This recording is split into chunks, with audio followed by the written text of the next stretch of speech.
Buenas tardes, ingeniero, buenas tardes, compañeros. El día de hoy vamos a exponer el tema de campos internos, un material eléctrico. Bueno, aquí en persona, María Ticona y Efraín Chico. Ok, bueno, primero vamos a hablar del campo local. En un dieléctrico se supone que cuando tenemos un material y es afectado por un campo eléctrico, no solo el campo eléctrico total que interviene en este material no es ese campo externo, porque dentro del material se generan otros campos eléctricos por la polarización y la polarizabilidad de dicho material. Por ejemplo, en este de aquí tenemos un material que es un sólido, donde las moléculas están muy juntas entre sí. Si fuesen un gas, los gases o los líquidos, por ejemplo, que las moléculas están más dispersas, no se generan otros tipos de campos por polarización. Entonces, este análisis que se va a hacer solamente es para dieléctricos, pero sólidos, ¿no? Como dice, cada molécula tiene un campo diferente. Los gases diluidos, como dicen, el campo local que se genera es igual al campo externo que se da en los gases. Pero sin embargo, los sólidos y líquidos, que son los que vamos a ver hoy día, vamos a ver que el campo local es mayor que el campo que se genera el campo eléctrico que se genera externamente. Entonces, por favor. Bueno, para poder analizar lo que sucede en una carga dentro de un material eléctrico, se suele hacer este experimento mental, que es imaginar una esfera vacía para analizar la carga que tenemos acá adentro, en el centro, ¿no? Y con ello podemos observar que, bueno, tenemos acá hay un campo en esta dirección, que es el campo externo, que es el campo cero. Pero el campo local que tenemos en nuestro material es afectado por otros campos. ¿Cuáles? Por ejemplo, F1, que es debido a la polarización que se genera fuera de esta esfera. F2, que sería la polarización del campo Lorentz, que es lo que sería dentro de la cavidad esférica que podemos apreciar. Y bueno, también tenemos que habría una F3, que sería la polarización del mismo material si fuera un material polar. Ahorita estamos analizando un material tipo no polar, por lo tanto no hay polarización aquí dentro, por lo tanto para nosotros F3 va a ser igual a 0. Tenemos acá una pequeña, una ecuación en la cual observamos que el campo local 2, que decir que es el campo eléctrico 2, que es el campo de Lorentz que está dentro de la cavidad, lo vamos a calcular gracias a la densidad de carga y teniendo en cuenta la diferencial del área. Con esta ecuación, resolviendo la integral, podemos llegar a esta parte que está acá más resumida. Nuestro campo de Lorentz sería la densidad sobre 3 veces epsilon sub 0, ¿no? También, posterior a ello, nosotros observamos que tenemos, por ejemplo, la ecuación de Clausius-Soureshotti, que nos indica que en este tipo de polarización, teniendo una permitividad relativa, esta ecuación funciona, que relaciona la permitividad relativa con el número de moléculas en el material y la polarizabilidad, que es justo lo que hablaba en la exposición anterior, los anteriores. Y con esta ecuación podemos analizar cómo funcionan estos dieléctricos.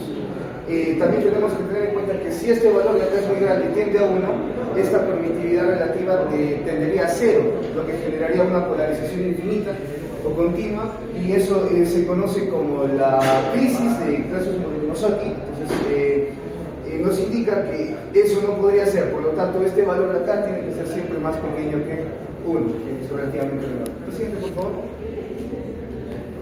Genial. Bueno, también hablamos que hay una variación de la ecuación de Clausius-Soureshotti, como les dije acá, que es esta de acá, que es la ecuación de Lorentz, en la cual se habla acerca de la polarización, pero ya visto desde un tema óptico, donde N ahora es el índice de refracción óptica, ¿no? Pero si se dan cuenta, es la misma ecuación, simplemente se ha convertido la permitividad relativa por la constante de la refracción elevada al cuadrado. Esto de aquí de la misma manera también aparece la catástrofe de Clausius-Soureshotti, lo cual nos indica que este término acá siempre tiene que ser menor a 1. tiene que ser menor que 1. ¿Qué más?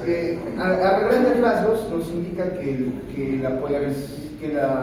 el campo local en un dieléctrico siempre tiene que ver con las interacciones que tiene con las moléculas alrededor de sí mismo, ¿no? Y las cargas y iones que tiene hacia sí mismo. Por eso es que, bueno, con las ecuaciones que se han mostrado, al final se puede relacionar el número de moléculas y la polisalinidad del material. ¿Sí? Muy bien, con el siguiente compañero. Para vamos a continuar con un campo de reacción para materiales dipolares. Este campo de reacción aparece justamente cuando hablamos de materiales dipolares, o sea, de moléculas que ya tienen dipolos permanentes. Sabremos que es un dipolo, ya lo explicaron claramente, un dipolo son caras opuestas que se separan por una pequeña distancia, ¿no? Bien, a ver, para el campo de reacción, tomamos el mismo concepto de la cavidad de Lorentz. Digamos que encerramos a una molécula con una esfera o un círculo, ¿no? Como podemos mostrar acá. Justo claro que en el momento dipolar permanente estaría encerrado por esta, ¿no? A esta le llamamos una cavidad de Lorentz. A ver, este momento dipolar permanente genera un campo, como es un dipolo, genera un campo eléctrico propio, lo que hace que a las moléculas que están alrededor del momento dipolar permanente también reaccionen. ¿Cómo reaccionan? Reaccionan polarizándose. Y estas, al polarizarse, ¿qué es lo que hacen? Hacen un retorno desde el campo hacia el centro, hacia el momento dipolar permanente. A ese retorno le llamamos el campo de reacción, el campo de reacción. Ese campo de reacción también muchas veces lo solemos llamar un eco, ¿no? Pongámonos en un escenario, en un teatro, digamos, yo sería momento dipolar, hablo durante un tiempo, el eco que se reproduce, esa vendría a ser, ¿no?, el campo de reacción. Ya, aquí en la figura tenemos que un campo interno que ya viene siendo sucedido por un campo externo, ¿no? Aquí al inicio no tenía nada que ver el campo externo. Bien, tenemos también expresiones del momento dipolar efectivo. Tenemos al momento dipolar efectivo, que es igual al momento dipolar permanente más la polarizabilidad por el campo de reacción. ¿Esto qué nos quiere decir? Que la polaridad total dipolar efectivo no simplemente va a ser esa, sino que se ve afectada tanto por otras, como la polaricidad del material y el campo de reacción. Tenemos una expresión del campo de reacción. Básicamente, aquí observamos que en el campo de reacción depende de la cavidad, depende del momento dipolar efectivo, también depende de la permitividad relativa del material.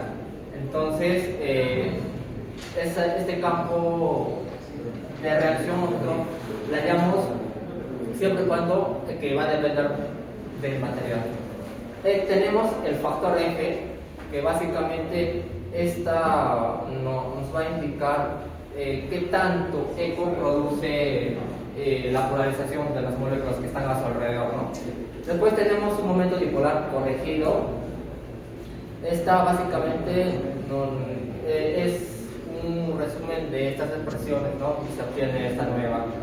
Aquí lo que podemos rescatar o lo que nos interesa es de que, dependiendo a la polaricidad del material y el factor F, es que si esta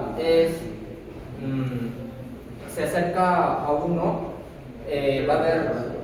se va a disparar el momento de dipolar efectivo. Esto se le llama una catástrofe de polarización, pero esto más que todo es teórico. Finalmente tenemos a un campo dentro de la cavidad. Tenemos un factor H, que este factor depende netamente de la permitividad relativa del material, ¿no? Entonces, el factor interno va a ser el factor externo agregándole la perspectiva relativa del material. Esto lo que nos quiere decir es que el factor interno no va a ser exactamente como anteriormente era exacto, ¿no? Al campo externo, sino que al factor interno se le va a agregar mucho más cosas. Sí. Tenemos a la ecuación de Debye. Esta ecuación de Debye se podría decir que nace a causa de una problemática, lo que vamos a llamar, de la temperatura, ¿no? Cuando hay mayor temperatura, los dipolos no tienden a alinearse mejor. Ok, tenemos la velocidad total, que es una contribución de polarizaciones. Ya hemos visto hace poco una polarización electrónica, iónica o atómica, y la que más va a influir aquí es la polarización orientacional. La ecuación de Debye tendría que ser esta, la que nos interesa ya. Depende de esa, ¿no? Entonces, con esa ecuación de Debye nosotros hallamos el momento dipolar permanente. Hallando ese momento dipolar permanente, nosotros lo que podemos decir es de que si el momento dipolar permanente es menor a 0.5 Debye, los dipolares son débiles. Si es entre 0.5 y 1.5, decimos que los dipolares están entre no tan fuertes y tampoco muy débiles. Y al final, si sobrepasan de 1.5 Debye, decimos que los dipolares son muy fuertes. ¿Pasamos a la siguiente? Tenemos a la ecuación de Ramsay. Esta básicamente es muy parecida a la de Debye, solo que me olvidé decir, a la de Debye nosotros consideramos, no consideramos al factor de reacción, en la que aquí sí consideramos tanto la reacción y también a las moléculas, el campo de reacción, ¿no? Las que generan las moléculas que están alrededor de la molécula permanente, sí consideramos de manera grupal a todo. Por ejemplo, acá, esta vendría a ser la suma, ¿no? De todo eso. ¿Qué sería?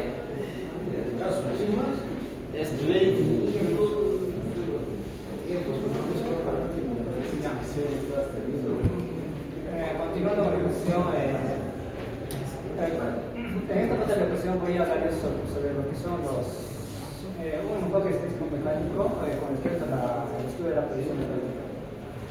Nos vamos a centrar básicamente en lo que es la ecuación de Kirchhoff y sus posteriores desarrollos. Como explicó mi compañero, tanto como Daisy como Sayer, trataron el medio directo como un medio continuo. O sea, ¿qué quiere decir?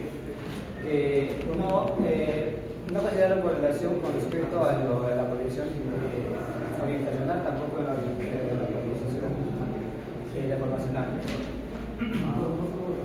Y para mejorar esta precisión es fundamental incorporar las ecuaciones intermoleculares que hay lo que es un enfoque electromecánico como el de Kirchhoff, ¿no? Kirchhoff desarrolló de manera general su ecuación donde incorpora lo que es un factor que luego lo voy a hablar. Básicamente Kirchhoff dice que esta ecuación dice que tanto se comportan las moléculas de un elemento cuando se le aplica un campo eléctrico. Y Kirchhoff, con la comparación de Debye y Sayer, tratan a las moléculas de manera individual, pero Kirchhoff lo trata de manera grupal. El factor de correlación que es físico, ¿no? Es un factor que te dice qué tan alineadas están las moléculas entre sí, ¿no? Donde Z representa los números de dipolos cercanos y coseno de phi es el promedio del ángulo que forman el dipolo central con respecto a los dipolos cercanos.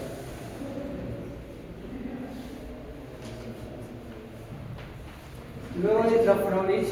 Fromlich fue un poco más específico en cuanto a comparación de Kirchhoff no considera lo que es la polarización deformacional, pero sí lo considera Fromlich y fue un poco más específico al momento de desarrollar su ecuación.